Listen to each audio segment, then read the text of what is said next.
revisemos las características del WinEG.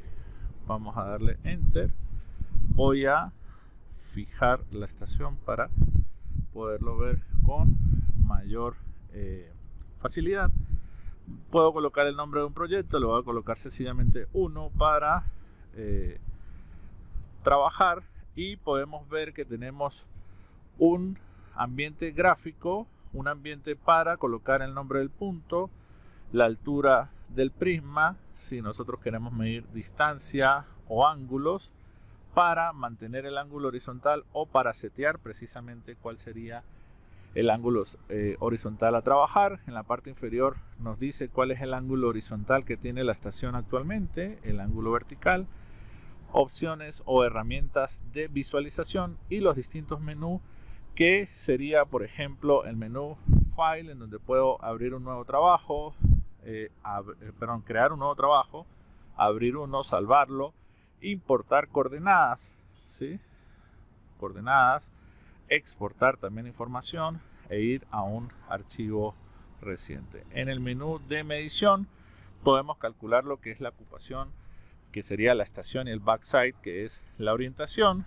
Podemos utilizar o tenemos el programa para medición de altura remota, para recalcular, para hacer una ocupación en el centro de algunos elementos y para también colocar la ocupación actual en el centro de elementos, por ejemplo cuando vamos a hacer replanteos de elementos como por ejemplo columnas, tanques, etcétera. Para editar podemos ir a ver la información de coordenadas, de los datos crudos, de los datos de corte y relleno y datos de alineamientos. En replanteo podemos ir a un replanteo radial, a un replanteo de punto, a replanteo de línea, en donde podemos ver replantear una línea en donde vamos a segmentarla. Podemos replantear un arco también, o podemos replantear una curva. En replanteo de planos podemos replantear lo que sería una pendiente, el replanteo de un plano definido por 3 puntos, un plano y un arco, y también para lo que sería la parte de carreteras. En herramientas tenemos el cálculo de geometría o el COGO, que esto se va a repetir en todos los programas que vamos a ver. Tenemos intersección, resección, intersección lineal, intersección angular, distancia vertical de puntos, radiación, tenemos la huella perpendicular de un punto hacia una línea, la distancia de un punto hacia la línea, la intersección de dos líneas, punto a línea y puntos simétricos con respecto a una línea. ¿Qué es lo interesante de estos programas? Que por ejemplo, si yo presiono 1, él me da la información gráfica de lo que yo voy a calcular. Fíjense, allí estamos viendo intersección, en donde la letra que está en rojo siempre va a ser el punto que él va a calcular, y tenemos que, para realizar una intersección, necesitamos conocer la posición de A, las coordenadas de A, las coordenadas de B. Necesitamos conocer o medir lo que sería el ángulo alfa y beta, para nosotros luego poder calcular las coordenadas de ese punto B. Esto sería la intersección, y podemos revisar, por ejemplo, los distintos elementos. Vamos a ver los más utilizados. Intersección entre líneas, obviamente tenemos la definición de la línea AB y de la línea CD, y va a calcular cuál sería la coordenada del punto P, que es la intersección entre ellos. Podemos ir a otro programa rápidamente, por ejemplo el punto simétrico, conociendo la línea entre A y B, que forman A y B, y conociendo el punto C, la estación total nos va a proyectar cuál sería el punto simétrico con respecto al punto C. Vamos a revisar otros más.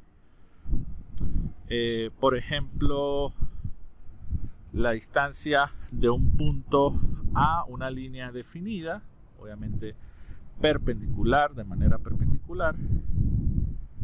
COGO, la resección, que es lo que nosotros conocemos como estación libre, ¿sí? Conociendo los puntos C y B, por lo menos necesitamos 2 coordenadas al menos.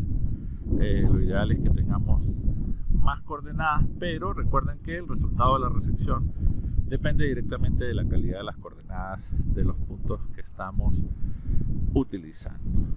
Bien, ¿para qué? Para calcular precisamente las coordenadas del punto P, que en este caso puede ser las coordenadas de nuestra estación si nosotros no podemos bien estacionarnos en alguno de esos puntos o no existe intervisibilidad entre ellos. Vamos a revisar otra, perdón.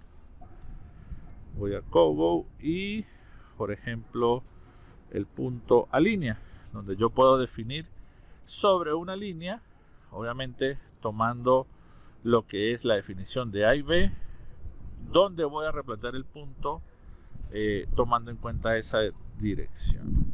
¿Okay? En replanteo, si nos vamos a línea y segmentar una línea, él me va a llevar a lo que sería la definición de una línea y poderla segmentar. Por ejemplo, si tenemos una línea de 5 metros, yo le digo que la segmente cada 1 metro. Obviamente él va a calcular 4 puntos intermedios, que serían los que voy a necesitar medir. Obviamente tenemos todo lo que es el espacio gráfico para poder ir viendo el levantamiento de la información. De esta manera podemos también revisar lo que es la configuración del sistema, ¿verdad? O lo que sería la configuración del proyecto, donde podemos colocar nuestra información, y configuración de las mediciones, si nosotros queremos que el compensador sea en 2 ejes, en un solo eje o esté apagado. Y podemos ir a, por ejemplo, a información de sistema, etcétera. De esta manera nosotros tenemos un programa muy completo que nos deja trabajar en un flujo topográfico en donde podemos realizar todas las operaciones que nosotros requerimos en campo.